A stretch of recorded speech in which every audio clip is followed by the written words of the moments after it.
Dans un village paisible, niché parmi des collines ondoyantes, 4 jeunes élèves se réunirent chez leur maître, une figure sage et respectée, connue pour sa profonde compréhension de la vie.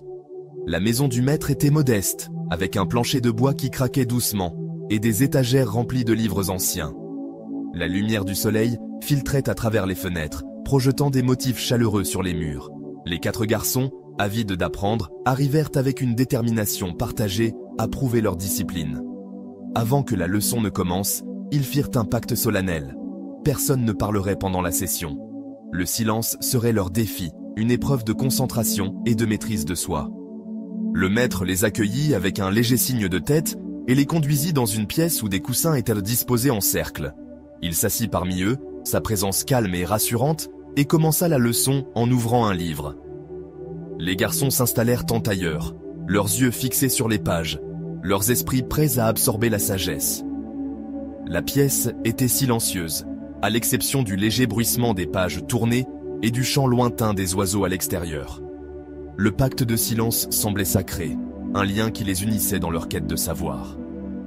Alors que la leçon s'approfondissait, un bruit soudain brisa la tranquillité. Un chat, aux pas légers et curieux, galopa sur le toit. Ses griffes raclèrent les tuiles, produisant un son aigu et fugace qui résonna dans la pièce silencieuse. Le premier garçon, surpris par cette distraction inattendue, laissa échapper un léger hoquet. Ses yeux s'écarquillèrent, et il regarda autour de lui, prenant conscience de son erreur. Le son de sa voix, bien que faible, sembla onduler dans l'air, brisant le fragile silence qu'ils avaient juré de préserver. Le deuxième garçon, prompt à remarquer l'infraction, se tourna vers le premier en fronçant les sourcils. Ses lèvres s'entr'ouvrirent, et il murmura un reproche cinglant, soulignant l'échec à rester silencieux. Ces mots, bien que chuchotés, portaient un ton de jugement, comme s'il était le seul à respecter le pacte. Son attention se détourna de la leçon pour se fixer sur la faute de son camarade, son esprit absorbé par le besoin de corriger l'erreur plutôt que de maintenir sa propre discipline. Le troisième garçon, entendant l'échange, ressentit une vague de frustration. Son visage s'empourpra de colère et il siffla un mot bas et véhément, réprimandant les 2 premiers pour leur manque de retenue. Sa voix tremblait d'irritation, son corps tendu alors qu'il se penchait en avant, incapable de contenir les émotions qui bouillonnaient en lui. Le silence, autrefois un objectif commun, semblait désormais un souvenir lointain, remplacé par une discorde croissante au sein du groupe. Le 4e garçon, observant la scène, ressentit une étincelle d'amusement. Il regarda ses camarades trébucher, l'un après l'autre, et une bouffée de fierté gonfla sa poitrine. Il se croyait supérieur, le seul à avoir honoré le pacte. Incapable de se retenir, il éclata d'un rire sonore, le son jaillissant comme une cloche dans la pièce tranquille. Son rire était triomphant, une déclaration de sa victoire présumée, mais il résonnait d'arrogance, se répercutant sur les murs et scellant l'échec de leur promesse collective. À cet instant, le maître, qui avait observé en silence, ferma son livre et se leva. Ses mouvements étaient délibérés, son expression sereine mais perçante. Les garçons se turent, leur visage mêlant culpabilité et curiosité, tandis qu'il se plaçait au centre de la pièce. Sans élever la voix, il commença à s'adresser à eux, ses paroles empreintes de la sagesse acquise par des années de réflexion. Il se tourna d'abord vers le garçon qui avait hoqueté. Le bruit du chat, expliqua-t-il, était une distraction passagère, un événement momentané qui n'avait de pouvoir que si on lui prêtait attention. En réagissant, le garçon avait permis au monde extérieur de perturber sa concentration intérieure, brisant le silence non seulement par sa voix, mais aussi par son esprit errant. Ensuite, il regarda le deuxième garçon, dont le reproche murmuré avait suivi. Ce garçon, dit le maître, était si pressé de juger l'erreur d'un autre qu'il avait oublié son propre devoir. Ces mots, destinés à corriger, n'avaient fait qu'aggraver la fracture dans leur engagement commun. En se concentrant sur les fautes des autres, il avait perdu de vue son propre chemin, laissant le silence lui échapper.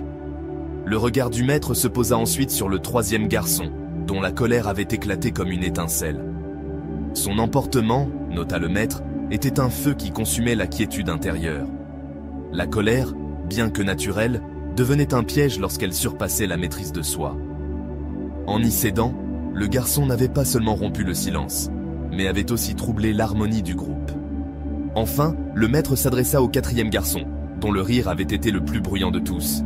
Ce garçon, dit le maître, était tombé dans l'erreur la plus profonde, l'orgueil. En se croyant meilleur que ses camarades, il s'était placé au-dessus de la leçon. Son rire, bien qu'arrivé en dernier, était le plus destructeur, car il moquait l'esprit même de leur pacte.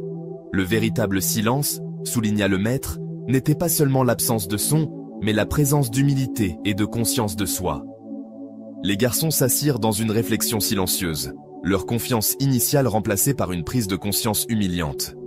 Les paroles du maître tissaient une tapisserie de vérité, révélant que chacun avait échoué, non à cause des autres, mais à cause de ses propres choix. Le silence qu'ils cherchaient n'était pas une simple règle à suivre, mais un état d'être qui exigeait une vigilance sur leurs propres cœurs et esprits. Le maître regagna son siège et rouvrit le livre, les invitant à poursuivre la leçon. Les garçons, désormais humbles, reprirent leur place, leurs coussins semblant plus fermes sous eux, leur résolution renouvelée. La pièce redevint silencieuse, mais ce silence était différent, plus profond, plus intentionnel. Ils comprirent que le véritable défi ne consistait pas à pointer du doigt les défauts des autres, mais à se maîtriser soi-même. Alors que le soleil déclinait, projetant de longues ombres sur le sol, les garçons quittèrent la maison du maître avec une leçon bien plus grande que celle du livre. Ils emportaient avec eux une étincelle de sagesse. Les plus grandes distractions de la vie ne viennent pas du monde qui les entoure, mais de l'intérieur. En regardant en eux-mêmes, en examinant leurs propres actions avant de juger les autres, ils pouvaient éviter les pièges du blâme, de la colère et de l'orgueil. Cette compréhension, bien que durement acquise, devint une lumière guide, qui les orienterait à travers d'innombrables moments de doute et de discorde dans les années à venir. Le village restait calme, tandis qu'ils rentraient chez eux, les collines baignées dans le crépuscule. Le chat, peut-être, rôdait encore sur les toits, mais ses pas n'avaient plus d'emprise.